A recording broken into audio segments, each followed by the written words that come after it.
Breaking news this hour. The United States and Israel have launched airstrikes across Iran. President Trump says the US and Israel have launched what he called major combat operations. Mr. Trump says the objective is to defend the American people by eliminating imminent threats from the Iranian regime. He says Iran can never have a nuclear weapon, and he accuses the Republic of trying to rebuild its nuclear program. The president has also said there may be American casualties as a result of this operation, which has been dubbed Epic Fury by the Pentagon. The retaliation has started from Iran. Bahrain says the US base there has come under attack. Qatar, Kuwait, Jordan, Iraq and Saudi Arabia have also had missiles fired into their countries. We're getting reports of one person killed in the United Arab Emirates and 4 people in Syria from debris. In a video statement, Israeli Prime Minister Benjamin Netanyahu said the attack is to remove an existential threat to his country.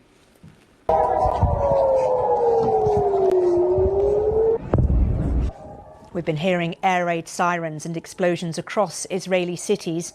Israel's defence minister has declared a special and permanent state of emergency. They've closed the country's airspace. All schools are shut and access to holy sites have also been shut today. Defence forces say dozens of missiles are being fired into the country. 70,000 reservists have been called up.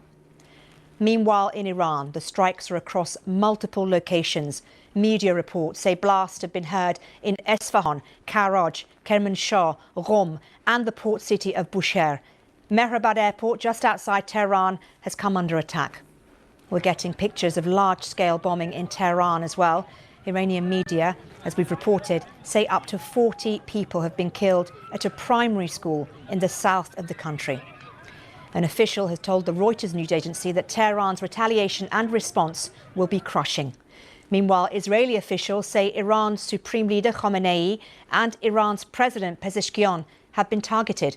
7 missiles have hit the presidential palace, and there have been strikes around the Supreme Leader's compound.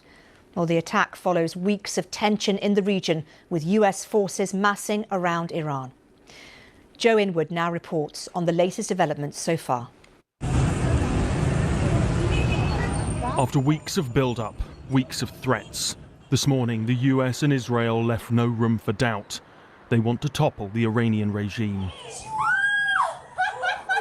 Footage is still emerging amidst an internet blackout, but it's clear that a vast air campaign is being carried out right across the country. The United States military is undertaking a massive and ongoing operation to prevent this very wicked, radical dictatorship from threatening America and our core national security interests. We are going to destroy their missiles and raise their missile industry to the ground. It will be totally, again, obliterated. So what and who is the US going to target? Well, Iran's ballistic missiles will be top of any list, an attempt to blunt their ability to respond. Iran's Navy, seen here on exercise last week, will also be seen as a soft target. The key question, will they kill the president, Masoud Pezeshkian, or the supreme leader, Ayatollah Ali Khamenei? Iran promised to respond with crushing force. Within an hour of the strikes, air raid sirens could be heard over Israel. The country's Iron Dome missile defences already in action. The Prime Minister warned his people there would be a price to pay. Challenging days await us. Every military action involves risk, but the risk of doing nothing is greater. Because if we do not act, we will get a nuclear Iran, an Iran with tens of thousands of ballistic missiles. Some of those ballistic missiles have already been fired in response.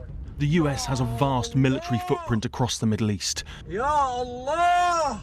And already impacts have been seen at the US naval base in Bahrain, headquarters of the 5th Fleet. Qatar hosts the Al Udeid Air Base.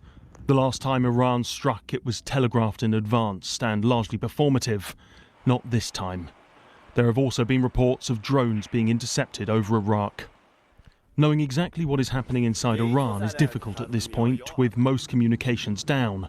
But State TV broadcast this statement. According to the information obtained from these two corrupt regimes, their operations in Tehran and other cities will continue. Therefore, as much as possible while maintaining calm, travel to other cities to stay safe from the evils of these two regimes. In January, when widespread street protests gripped the country, President Trump promised help was on its way before taking no immediate action. In today's speech, he said that help had finally arrived. When we are finished, take over your government. It will be yours to take. This will be probably your only chance for generations. For many years, you have asked for America's help, but you never got it. No president was willing to do what I am willing to do tonight. Now you have a president who is giving you what you want,